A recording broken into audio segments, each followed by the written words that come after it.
Good morning, students. I am Monica Jyoti from Benth College of Engineering and Technology, Gurdaspur, Punjab. My subject is CPC.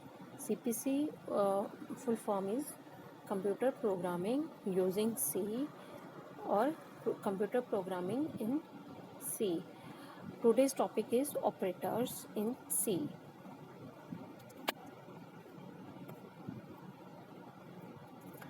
Let's start with today's topic. Topic is operator in C. First of all, what is a operator? Operator, it is a symbol that operates on one or more expression producing a value that can be assigned to a variable. तो operator क्या होता है? एक symbol होता है जो operate होता है वन और मोर एक्सप्रेशन के ऊपर और प्रोड्यूस करता है वैल्यू, और उस वैल्यू को असाइन करते हैं हम किसी वेरिएबल के अंदर। ठीक है, उसको हम क्या बोलते हैं? ऑपरेटर। अब ऑपरेटर हमारे पास टू टाइप्स के होते हैं। One is unary operator, second is binary operator. Unary operator which operate on a single operand, जो सिंगल ऑपरेंट के ऊपर ऑपरेट होता है उसको हम बोलते हैं यूनरी ऑपरेटर। इसकी एग्जांपल है प्लस प्लस ए। मतलब क्या है कि जब सिंगल वेरिएबल के ऊपर यूज़ होएगा तो उसको यूनरी बोलेंगे। और ये दो तरह के होते हैं यूनरी ऑपरेटर। एक होता है पोस्ट फिक्स ऑपरेटर, दूसरा होता है प्री फिक्स। पोस्ट फिक्स होता है कि जिसमें हम ऑपरेटर बाद में लगाते हैं, पहले वेरिएबल आता है। और प्री फिक्स होता है जिसमें हमने ऑपरेटर पहले लगाना हो, वेरिएबल बाद में आता है। अब सेकंड हमारा जो ऑपरेटर होता है वो होता है बाइनरी। बाइनरी ऑपरेटर वो होता है those which operate on a two operand, जो टू ऑपरेंट के ऊपर यूज़ होता है। ऑपरेंट अब देखो यहाँ पे C equal to A plus b, यहाँ पे A और B जो है C है, ये तीनों ऑपरेंट है, इनको ऑपरेंट बोलते हैं। ए और बी दो ऑपरेंट है, उनके बीच में एक सिंबल है प्लस का, उसको हम बोलेंगे ऑपरेटर।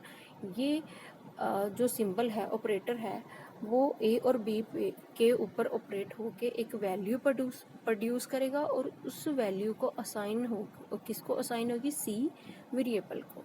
तो ये हमारी कंप्लीट डेफिनेशन है ऑपरेटर की। अब नेक्स्ट है कि हमारे पास बहुत सारे ऑपरेटर्स हैं सी में। The various operator in C. First है हमारे पास अर्थमेटिक ऑपरेटर, जिसके अंदर आगे आ जाते हैं जैसे एडिशन का ऑपरेटर, सब्ट्रैक्शन का, मल्टीप्लिकेशन का, डिवीज़न का। और ये जो लास्ट वाला सिंबल है इसको बोलते हैं हम मॉडुलस ऑपरेटर। ये प्लस माइनस मल्टीप्लिकेशन डिवीज़न ये आप सभी जानते हो कि नॉर्मल और सिंपल ऑपरेशंस है।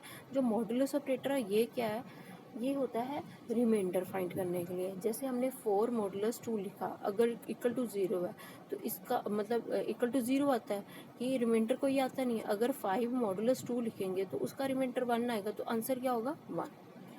अब सेकंड हमारे पास जो ऑपरेटर है वो असाइनमेंट ऑपरेटर है। असाइनमेंट नाम से पता चल रहा है कि जिसमें हम वैल्यू असाइन करते हैं। ठीक है, जिसके थ्रू हम value to assign the result of an expression to a variable, that is called assignment operator. जैसे इक्वल टू साइन, अब आगे एग्जांपल है x इक्वल टू 5। जो 5 वैल्यू किसको असाइन हो रही है? x को। तो जो सिंबल है इसको हम क्या बोलेंगे? Assignment operator. असाइनमेंट ऑपरेटर हमारे पास नेक्स्ट फर्दर 4-5 तरह के होते हैं। फर्स्ट है equal to, plus equal to, minus equal to, multiplication equal to, division equal to, modulus equal to. अब इनका क्या मतलब है? जैसे प्लस इक्वल टू है, अब हमने यहाँ पे एक एग्जांपल आप देख रहे हो x plus equal to 1। x plus equal to 1 का क्या मतलब होता है? x equal to x plus 1, मतलब x के साथ ही 1 प्लस होके x में ही वैल्यू असाइन करेगा। ऐसे ही फर्दर जो बाकी हैं सारे ऑपरेटर ऐसे यूज़ होंगे। नेक्स्ट ऑपरेटर हमारे पास है इंक्रीमेंट और डिक्रीमेंट ऑपरेटर। ये इंक्रीमेंट डिक्रीमेंट ऑपरेटर क्या है कि वन वैल्यू इंक्रीज करने के लिए और वन वैल्यू डिक्रीज करने के लिए। ये हमारे पास ये यूनरी ऑपरेटर ही है जो हमने पहले डिस्कस किया है कि ये एक ही ऑपरेंट के ऊपर यूज़ होते हैं। अब हमने यहाँ पे क्या है, दो तरह के ऑपरेंट होते दो तरह के ऑपरेटर होते हैं। एक होते हैं प्रीफिक्स ऑपरेटर और दूसरा होता है पोस्ट फिक्स। प्रीफिक्स मैंने पहले बताया था, जो पहले ऑपरेटर यूज़ होगा उसको प्री, जो बाद में होगा उसको पोस्ट फिक्स। अब हमारे पास फोर्थ ऑपरेटर है relational operator. It is use for comparing two values and depending on their relation take certain decision. इसमें रिलेशन ऑपरेटर में क्या करते हैं, हम दो वैल्यूज को कंपेयर करते हैं और उसका जो डिसीजन उनके रिलेशन पे डिपेंड करता है कि क्या है. अब इसमें जो ऑपरेटर आते हैं वो है less than equal to, greater than equal to, double equal to, not equal to. जब हमने दो चीज़ों का कंपेयर करना होता है कि दो एक चीज़ बड़ी है या एक चीज़ छोटी है, जैसे हमने छोटी है तो लेस देन इक्वल टू, अगर छोटी है तो मतलब जब इसमें हमने ट्रू फॉल्स वाले रिजल्ट आते हैं हमारे पास. अब फिफ्थ है हमारे पास logical operator. It refers to Boolean operator. ठीक है, ये बुलियन ऑपरेटर्स को रेफर करता है. इसमें it gives the result which is either true और फॉल्स. इसमें हमें जो रिजल्ट है ट्रू और फॉल्स के आता है, ट्रू फॉल्स में आता है. अब ऐसे जैसे हमारे गेट्स होते हैं लॉजिकल गेट्स, ऐसे एंड और नॉट. एंड का जैसे एंड में क्या होता है, जब ट्रू और फॉल्स वैल्यू होगी तो उसमें क्या आएगी, फॉल्स वैल्यू. और में इसके ऑपोजिट होता है, जैसे ट्रू और फॉल्स होगा तो इसमें ट्रू वैल्यू आएगा. ऐसे नॉट का क्या होता है, जैसे ट्रू कंडीशन है तो रिजल्ट आएगा फॉल्स, अगर फॉल्स कंडीशन है तो रिजल्ट आएगा ट्रू. नेक्स्ट है हमारे पास कंडीशनल ऑपरेटर. कंडीशनल ऑपरेटर हम इंस्टेड ऑफ मतलब इफ एल्स की जगह पे यूज़ कर सकते हैं conditional operator.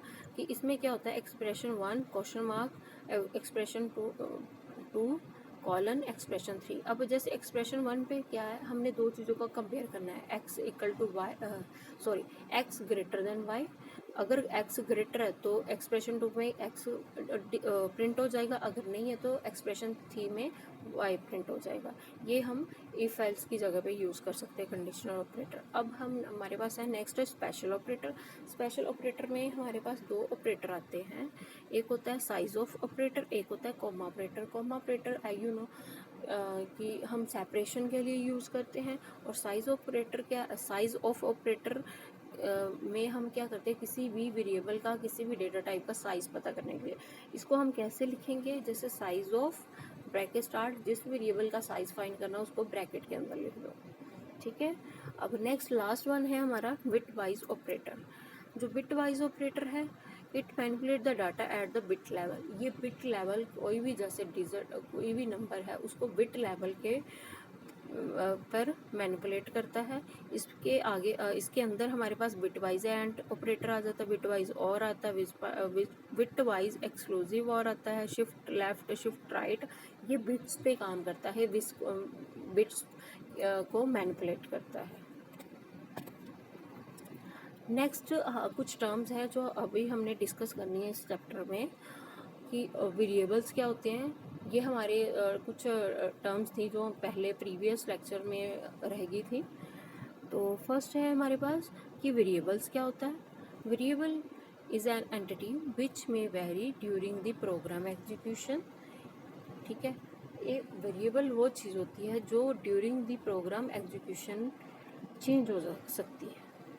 A variable can hold only one value at a time during program execution. जो वेरिएबल होता है एक टाइम प्रोग्राम की एग्जीक्यूशन पे टाइम पे एक ही वैल्यू को होल्ड करता है. जैसे हमारे पास एग्जांपल है, इंट यहाँ पे ए लिया, ए में अगर ए की वैल्यू है जैसे 5 है तो वो 5 ही रहेगी एग्जीक्यूशन के टाइम पे, चेंज नहीं होगी. तो इसका सिंटेक्स है डेटा टाइप वेरिएबल नेम. आगे पहले हमने डेटा टाइप रखने, फिर वेरिएबल नेम, कोई भी आप वेरिएबल नेम दे सकते हो, जैसे ए है यहाँ पे एक्स भी दे सकते हो. नेक्स्ट हमारे पास कांस्टेंट. कांस्टेंट इसके ऑपोजिट होते हैं. वेरिएबल में क्या होता है कि वैल्यू चेंज होती है. कांस्टेंट में क्या होता है, those variable which have fixed value, the value of constant may not vary during the program execution. जिसमें प्रोग्राम एग्जीक्यूशन के ड्यूरिंग वैल्यू चेंज नहीं होती है. जैसे इंट ए इक्वल टू 5, अब हमने क्या किया, यहाँ पे ए को फिक्स्ड वैल्यू दे दी, अब ए की वैल्यू फिक्स रहेगी. अब नेक्स्ट टर्म है एक्सप्रेशन. एक्सप्रेशन क्या होता है, it represent a single data item such as a number और ए करेक्टर. कहता है ये सिंगल डाटा आइटम होता है जहाँ ये नंबर हो सकते हैं, करेक्टर्स हो, उसको हम बोलते हैं एक्सप्रेशन. यहाँ पे हमने एक्सप्रेशन की एग्जांपल दी है c equal to a plus b. ये एक एक्सप्रेशन है एडिशन का, जो 2 नंबर को एडिशन ऐड करके थर्ड नंबर पे वैल्यू असाइन करा सी में, तो इसको हम क्या बोलते हैं, एक्सप्रेशन। जब भी ऐसा कुछ देखोगे उसको हम क्या बोलेंगे, एक्सप्रेशन। स्टेटमेंट क्या होती है, statement causes the computer to carry out some action. Statement के कारण जो हमारा कंप्यूटर है कुछ एक्शन लेता है, उसको हम बोलते हैं स्टेटमेंट।